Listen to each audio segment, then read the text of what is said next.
আমার সুন্দর মাটির ডিনার সেটটি নিয়ে যাদের মনে এত প্রশ্ন, কোথা থেকে নিয়েছি, কত টাকা নিয়েছে, কিভাবে পেয়েছি, আপনি মাটির জিনিসগুলো ব্যবহার করেন, ভেঙে যায় না, আপনাদের এত সুন্দর সুন্দর প্রশ্নের সব উত্তর নিয়ে চলে এসেছি। তাই আপনাদের সব প্রশ্নের উত্তর পেতে সাথেই থাকুন। আসসালামু আলাইকুম, আমি আপনাদের সবার প্রিয় নুসরাত। অনেক দিন পর একটা লং ভিডিও নিয়ে আপনাদের সাথে চলে আসলাম। আমি আমার সুন্দর মাটির ডিনার সেটটি কোনো পেজ থেকে নেইনি, তাহলে কোথা থেকে নিয়েছি চলুন যাওয়া যাক।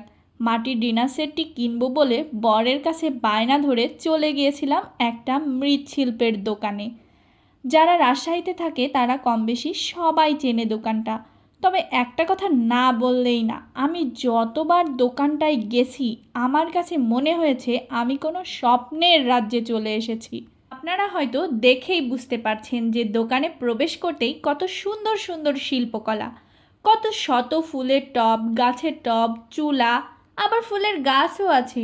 তো আমার আর তর্সই ছিল না, তাই আমি দৌড়ে গিয়ে কাপ দেখতে চলে গেলাম। কিন্তু একই, প্রথম যেই কাপটা তুলেছি সেটাই একটু ভাঙা।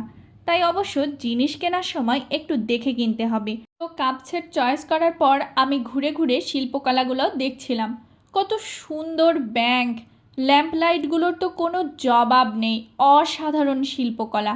সাথে ছিল ছোট ছোট ফল, যেগুলো মেলাতে অনেক বেশি পাওয়া যায়। তারপর কিছু হাফ প্লেট ও মিডিয়াম সাইজের বাটি পছন্দ করলাম। তারপর পছন্দ করলাম কিছু বড় প্লেট। সব কিছু সেট মিল রেখে পছন্দ করছিলাম আমরা। অবশ্য যেটা দেখছিলাম সেটাই নিতে ইচ্ছা করছিল। দাঁড়ান, এবার আপনাদেরকে এক নজরে পুরো দোকানটা দেখাই। কত শত শত কারুকাজ, কত দক্ষ ও কত নিপুণ হাতের কাজ, তা দেখলেই বোঝা যায়। কি নেই এখানে! শখের জিনিস, নিত্যদিনের প্রয়োজনীয় জিনিস, বাচ্চাদের খেলনা, অনেক অনেক জিনিস রয়েছে এই দোকানটায়। আর এই যে সবচেয়ে বেশি পছন্দ হয়েছে এই ঝাড়বাতিটা, কি সুন্দর! ওয়াও! আমি একটু নাড়াচাড়া দিয়ে দেখছিলাম, কি সুন্দর দুল ছিল, আহা! তারপর দামাদামি করে সব কিছু প্যাকেট করে নিয়ে দুইজন মনের সুখে গান গাইতে গাইতে চলে আসলাম।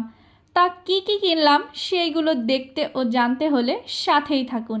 আজকের মতো বিদায় নিচ্ছি, দেখা হচ্ছে নেক্সট কোনো ভিডিওতে। এতক্ষণ যারা সাথে ছিলেন তাদেরকে অসংখ্য ধন্যবাদ। সেই পর্যন্ত ভালো থাকবেন, সুস্থ থাকবেন। আল্লাহ হাফেজ।